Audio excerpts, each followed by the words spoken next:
نحمده ونصلي على رسوله الكريم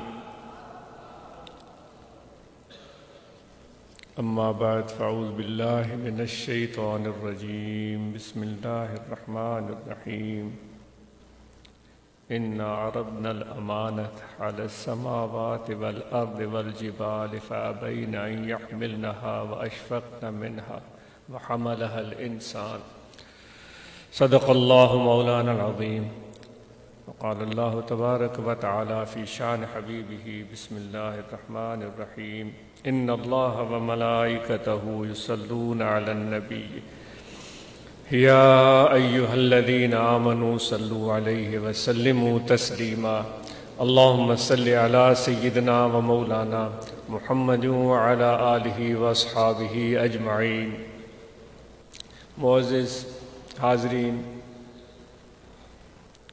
اور انٹرنیٹ کے ذریعے منسلک ناظرین، سامعین، خواتین، مرد، حضرات اور نوجوان، السلام علیکم ورحمۃ اللہ وبرکاتہ. آج ہمارے اس باہمی ربط کا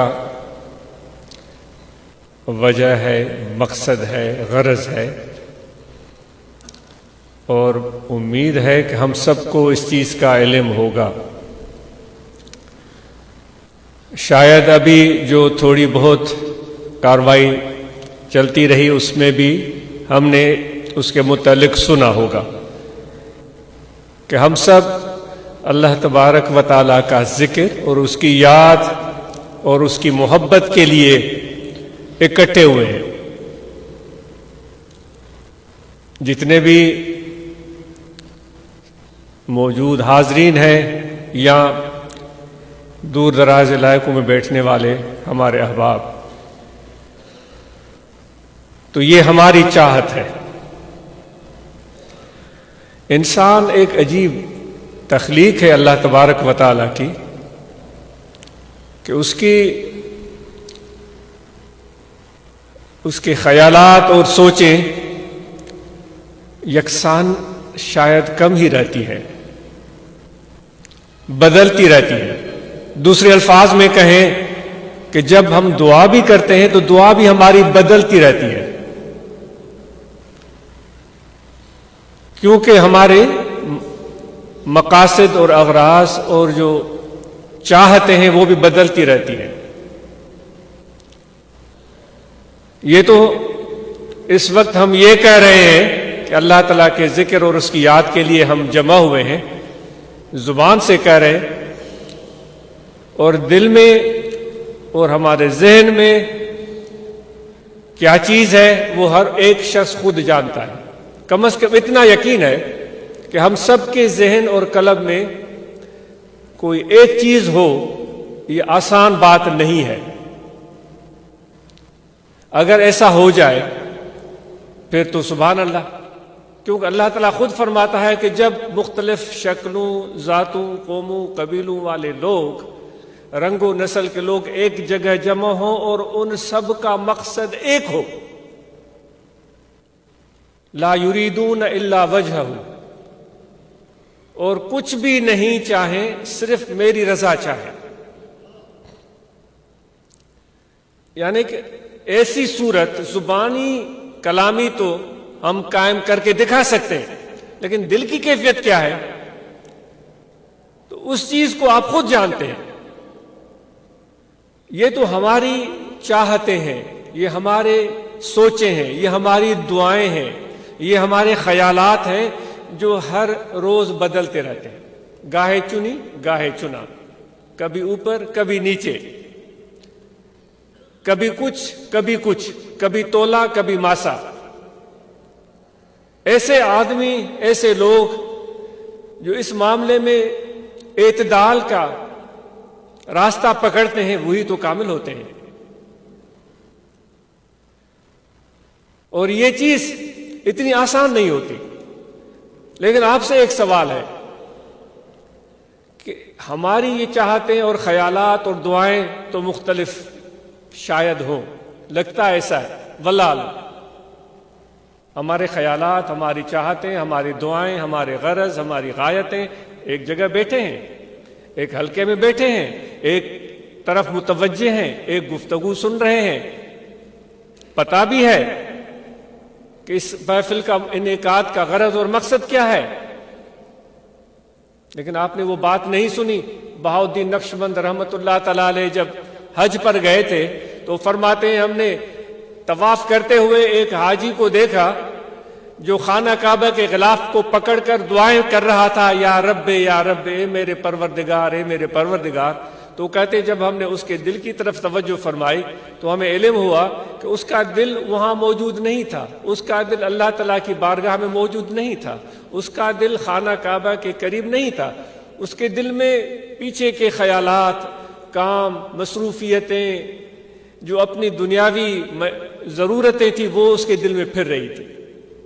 خواجہ بہاؤالدین رحمۃ اللہ تعالی علیہ، جن کی نسبت سے ہم نقشبندی کہلواتے ہیں، وہ کہتے ہیں ہمیں حیرت ہوئی کہ اے میرے رب، اے میرے خدا، اے میرے اللہ، اتنا قریب آ کر بظاہر تیرے گھر کے پاس بیٹھ کر بھی تجھ سے اتنا دور ہو سکتا ہے۔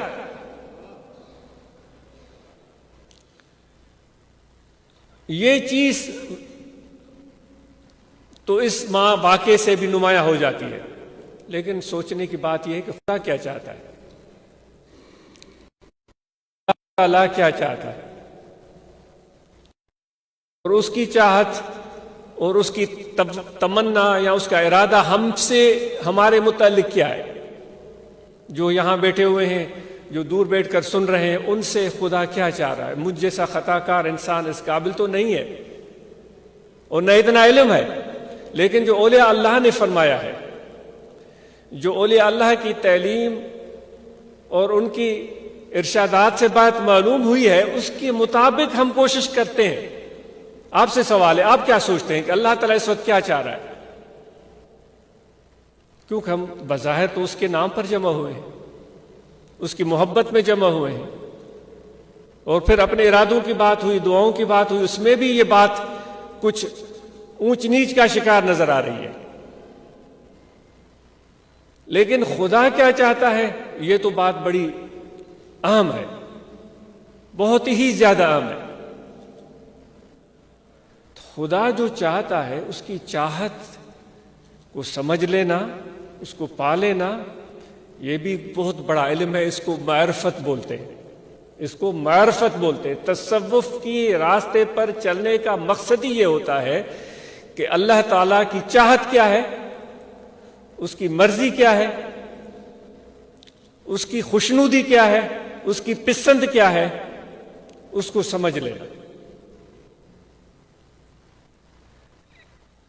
حضرت بایزید بستامی رحمۃ اللہ علیہ فرماتے ہیں کہ جب تک ہمیں اللہ تبارک و تعالیٰ کی قربت اور معرفت نہیں ملی تھی، ہم تمنا میں تھے، تڑپ میں تھے، تو پھر ہم خدا سے دعائیں کرتے تھے، اے میرے خدا مجھے یہ بنا دے۔ ان کے الفاظ ہیں، میں اپنی طرف سے نہیں کہہ رہا، ان کے الفاظ ہیں۔ خدا، اے میرے رب اللہ مجھے یہ بنا دے، اے میرے اللہ مجھے وہ بنا دے، اے میرے اللہ مجھے یہ دے دے، اے میرے اللہ مجھے وہ دے دے۔ فرمائشیں۔ وہ رومی رحمۃ اللہ تعالیٰ علیہ کا واقعہ یاد آتا ہے کہ ایک شخص نے غلام خریدا تھا۔ ہم ابدیت کی بات کرتے ہیں، خدا سے جو ہمارا رشتہ ہے وہ ابدیت والا ہے کہ ہم اللہ کے بندے ہیں۔ ایک شخص نے ایک غلام خریدا، گھر میں لے کر آیا، اور نیا بندہ تھا تو اس کو اس کی دلجوئی کے لیے ان سے گفتگو کرنے لگا اور اس سے محبت اور پیار سے پوچھنے لگا۔ وہ اس کو چند 100 دیناروں کے عوض خرید کر لے آیا تھا۔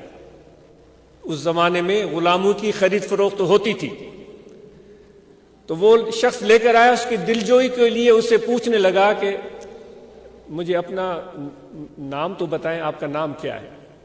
اس نے یہ کہا ہوگا کہ میرے غلام، ہو سکتا ہے، کیونکہ وہ کہنے کا حق تھا، کیونکہ اس نے اس کو پیسوں کے عوض خریدا تھا، اس کا مالک بن گیا تھا دنیاوی لحاظ سے۔ اے غلام تیرا نام کیا ہے؟ کہہ سکتا ہے۔ تو وہ غلام تھوڑی دیر خاموش رہا اور اس نے کہا کہ اے میرے آقا، میرا نام وہ ہے جس نام سے تو پکارے۔ تو اس کو حیرت ہوئی کہ یہ اپنا نام بھی نہیں بتا رہا ہے۔ عجیب انسان ہے.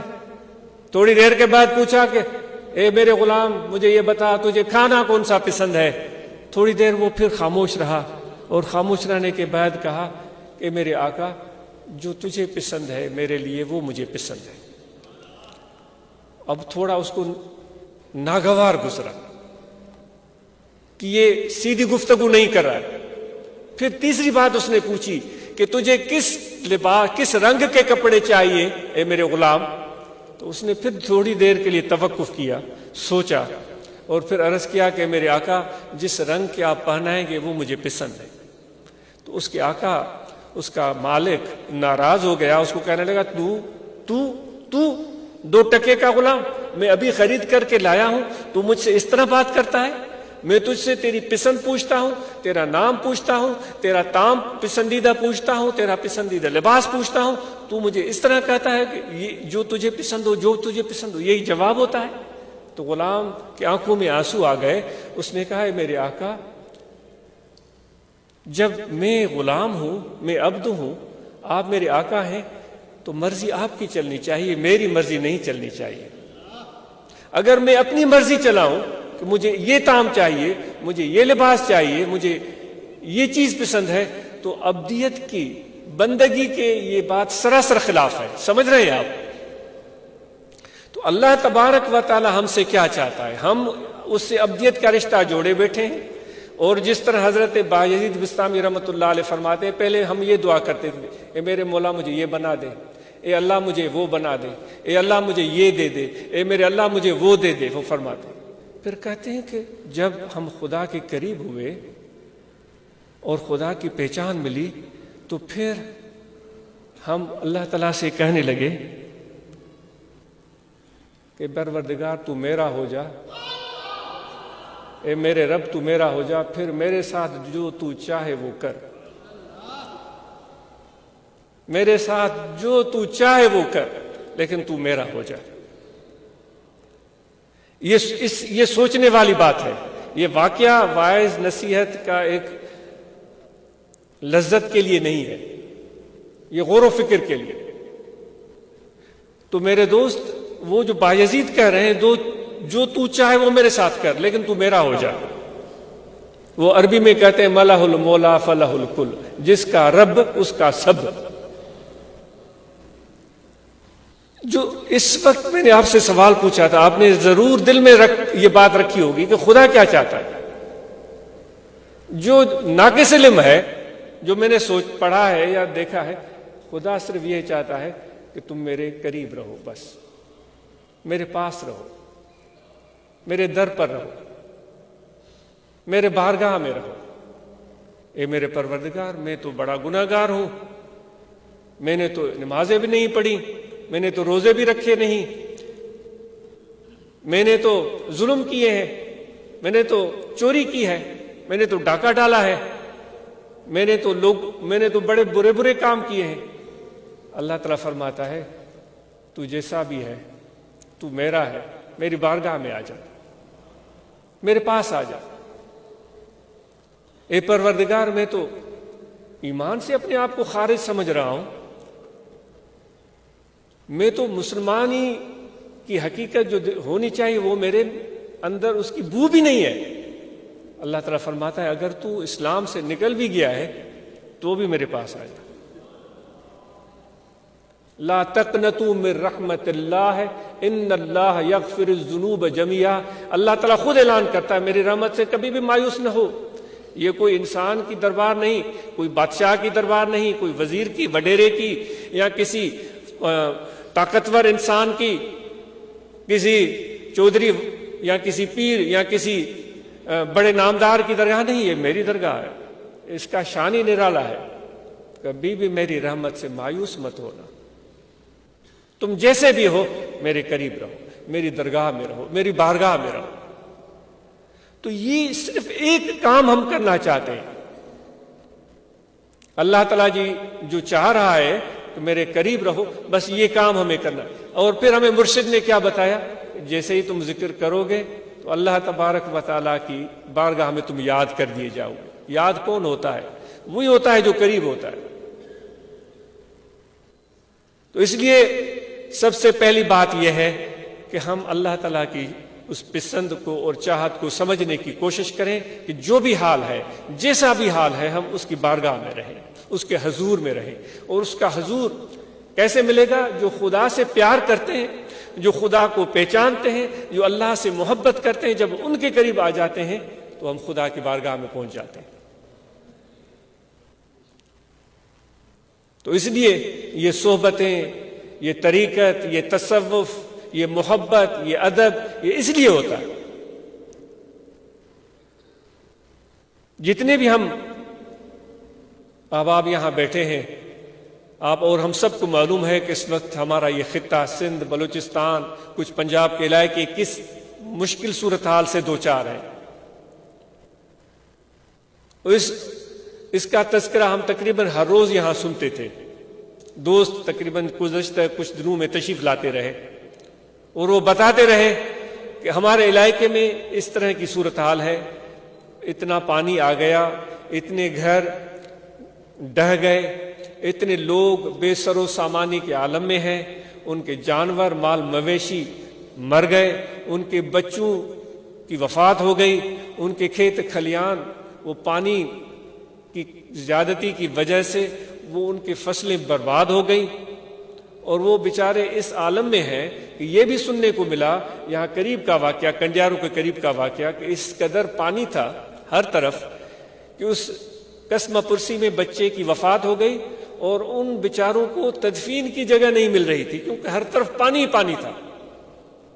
اس بچے کی قبر کیسے کھودیں، اس کی تدفین کیسے کریں؟ ہر طرف پانی ہی پانی تھا۔ جس طرح حاجی جاتے تھے سمندر کے ذریعے حج کے لیے، تو جب ہمارے حضرت بھی گئے تھے تو انہوں نے بھی یہ بتایا تھا کہ جب حضور سنا سے رحمۃ اللہ تعالیٰ علیہ کہ ہم حج پر گئے تو راستے میں ایک عازمین حجاج میں سے ایک شخص کا انتقال ہو گیا، تو فرماتے ہیں ان کا جنازہ ہوا اور پھر اس کو سمندر برد کر دیا گیا، پانی میں اس کو ڈال دیا گیا۔ وہ میں نے بچپن میں یہ بات سنی تھی، میرے لیے ایک بڑی اچنبھے کی بات تھی۔ تو یہاں ایسا ہی عالم تھا، اتنا پانی تھا کہ ان کے لیے تدفین کی جگہ میسر نہیں تھی۔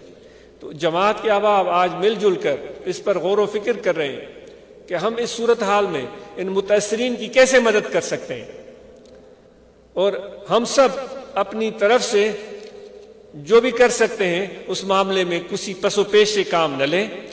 جو ہمارے آس پاس ایسے صاحب ثروت لوگ بستے ہیں تو ان کے ذریعے ان لوگوں کی مدد کریں، اپنی طرف سے ان لوگوں کی مدد کریں۔ یہاں ایک دوست آیا تھا، اس نے بتایا کہ ہمارے علاقے میں اتنی زیادہ سیلابی صورتحال پیدا ہوئی کہ لوگ بیچارے بے گھر ہو گئے۔ ہم نے ان کو کسی جگہ پر سائبان فراہم کیا، سرکاری بلڈنگ تھی یا کوئی پرائیویٹ بلڈنگ تھی، ان کو سائبان فراہم کیا، پھر ان کو کھانے پہنچائے۔ پھر میں نے دیکھا کہ 10-15 دن گزر گئے ہیں، بیچاروں کے لیے کوئی روزگار کا موقع ہی نہیں بن رہا ہے۔ حالات ہی ایسے نہیں ہے کہ وہ جائیں اور کچھ محنت مزدوری کریں اور اپنے لیے کچھ روزی روٹی کما سکیں۔ تو اس کے دل میں یہ احساس پیدا ہوا کہ میرے گھر کے اندر گندم پڑی ہوئی ہے۔ ہمارے دیہات کے لوگ ہم سب ایسے ہی کرتے ہیں، جب گندم کا فصل پک کر تیار ہوتا ہے تو پھر پورے سال کی گندم لے کر گھر میں رکھتے ہیں کہ بھئی ہمیں درمیان میں کبھی بھی کہیں ضرورت خریدنے کی نہ پڑے۔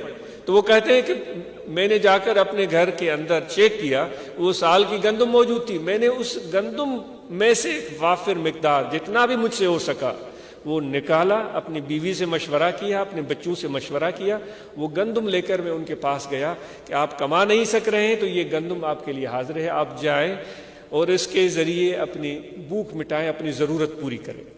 یہ تو میرے نبی علیہ الصلوۃ والسلام کا بتایا ہوا طریقہ ہے، یہ آپ صلی اللہ علیہ وآلہ وسلم کی تربیت تھی۔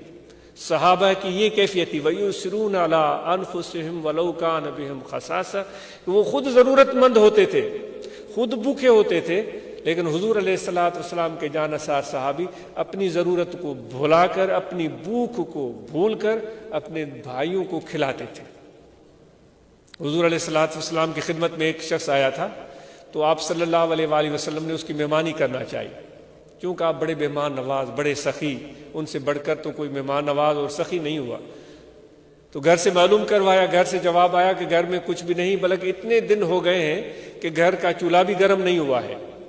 تو آپ صلی اللہ علیہ وآلہ وسلم نے صحابہ کی طرف دیکھا، اس مہمان کی طرف فرمایا کہ یہ ہمارا مہمان ہے، آج اس کی کوئی میزبانی کرے گا ہماری طرف سے، کہ وہ گھر سے صورتحال سامنے آ گئی کہ کوئی چیز کھانے کے لیے نہیں ہے۔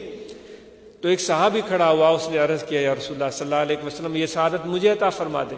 اس کو لے کر گئے اپنے گھر کی صورتحال یہ تھی کہ اتنا سا کھانا تھا کہ جس کے ذریعے وہ اپنے بچوں کا پیٹ بھر سکتے تھے، ان کے چھوٹے بچے بھی تھے۔ تو ان کی بیوی کہنے لگی کہ یہ تو یہاں ہمارے پاس تو اتنا قلیل مقدار میں کھانا ہے کہ ہمارے بچے بھی نہیں پیٹ بھر سکتے، اوپر سے آپ مہمان لے کر آئے۔ اس کو بتایا کہ یہ کوئی عام مہمان نہیں ہے، یہ حضور علیہ الصلوۃ والسلام کا اپنا مہمان ہے، انہوں نے مجھے عطا کیا۔ تو پھر یہ قصہ مختصر، وہ کہتے ہیں کہ وہ بچوں کو کسی بھی طریقے سے چھوٹی موٹی چیزیں دے کر ان کو سلا دیا۔ بچے تو سو جاتے ہیں جب ان کو سلانے کی کوشش کی جائے۔ پھر انہوں نے کھانا بنایا، جو بھی تھا جتنا بھی تھا، اور کھانا رکھا، اور مہمان نے کہا کہ میں تب تک نہیں کھاؤں گا جب تک آپ بھی شامل نہ ہو جائے، اور وہ اصرار کر رہے تھے کہ آپ کھائیں۔ وہ کہہ رہے تھے کہ آپ بیٹھیں گے تب میں کھانا کھاؤں گا۔ تو ان دونوں میاں بیوی نے، ان صحابہ اور صحابیہ نے مشورہ کیا کہ کوئی حکمت عملی اختیار کی جائے، کیونکہ کھانا اتنا تھوڑا ہے کہ ایک ہی آدمی بمشکل پیٹ بھر سکتا ہے، کہاں ہم تین۔ وہ تینوں بیٹھ گئے، اور کسی حکمت عملی سے ان دونوں میاں بیوی میں سے کسی ایک نے وہ جو چراغ تھا اس نے کوئی ہاتھ مارا یا کوئی ایسی حرکت کی جان بوجھ کر کہ وہ چراغ بجھ گیا، اندھیرا ہو گیا۔ اب وہ منہ ہلا رہے ہیں، ہاتھ بھی آگے کر رہے ہیں، اور اس طرح تاثر دے رہے ہیں کہ ہم کھانا کھا رہے ہیں، اور مہمان کھا رہا ہے کہ یہ بھی کھا رہے ہیں۔ انہوں نے ایک نوالا بھی نہیں لیا، اور مہمان نے پیٹ بھر کے کھانا کھایا اور وہ سو گئے، اور مہمان کو پتہ بھی نہیں چلا، اس نے سمجھا انہوں نے بھی کھانا کھایا، اور وہ بھی دونوں سو گئے۔ جب صبح وہ صحابی اس مہمان حضور علیہ الصلوۃ والسلام کو لے کر آپ کی بارگاہ میں پہنچے، جیسے ہی پہنچے انہوں نے تو ذکر بھی نہیں کیا کہ ہمارے بچے تھے، وہ بھوکے تھے، ہم میاں بیوی تھے، ہم بھی بھوکے تھے، کھانا تھوڑا تھا۔ ہم تو بڑی کہانی بناتے ہیں، میں اپنی بات کرتا ہوں، مجھے بڑی شرمندگی ہوتی ہے، ہم بڑی کہانی بناتے ہیں، میں نے یہ کر دیا، پھر میں نے وہ کر دیا، پھر میں اس طرح کیا، میں نے پھر اس طرح کیا۔ وہ بڑے ادب سے، خاموشی سے، یہ آداب نبوی تھے، مہمان کو پہنچایا، بڑے خاموشی سے بیٹھ گئے۔ اتنے میں اللہ تعالیٰ کی طرف سے جبرائیل امین یہ آیت کریمہ لے کر نازل ہوئے کہ اے میرے نبی، تمہارے دوست تو اتنے پیارے ہیں، اتنے اچھے ہیں، وہ خود بھوکے سو جاتے ہیں، مہمان کو کھلا دیتے ہیں۔ حضور علیہ الصلوۃ والسلام یہ آیت کریمہ صحابہ کو سناتے بھی ہیں، اور اس اپنے دوست سے پوچھتے بھی ہیں کیا ایسا ہوا ہے؟ تو وہ صحابی اپنی اس مہمان کے سامنے اس چیز کا اظہار نہیں کرنا چاہتا تھا، لیکن خدا کی طرف سے اعلان ہو گیا۔ یہ کتنی بڑی بات ہے، ہمارے لیے یہ بڑی بات ہوتی ہے کہ ہمارے پیٹھ پیچھے ہمیں کوئی اچھے لفظوں میں یاد کرے۔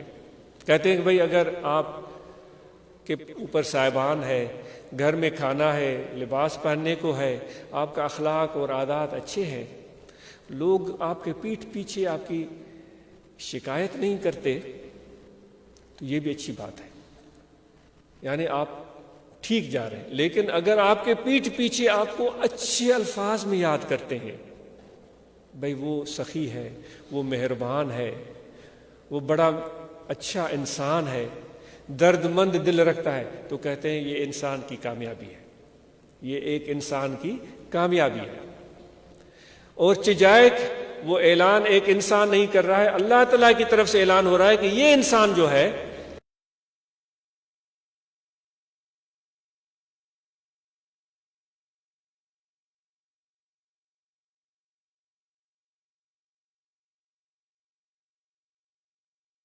اور انشاءاللہ ہم اس معاملے میں آپ کے ساتھ جتنا بھی مل جل کر بحیثیت ایک جماعت آپ کی خدمت کر سکے ہم کریں گے۔ لیکن آپ کے لیے یہ پیغام ہے کہ اللہ تبارک و تعالی ان لوگوں کو پسند کرتا ہے جن کی ہمتیں بلند ہوتی ہے۔ ان اللہ یحب المعالی الہمم، جن کی ہمتیں بلند ہوتی ہیں، جن کے حوصلے بڑے ہوتے ہیں،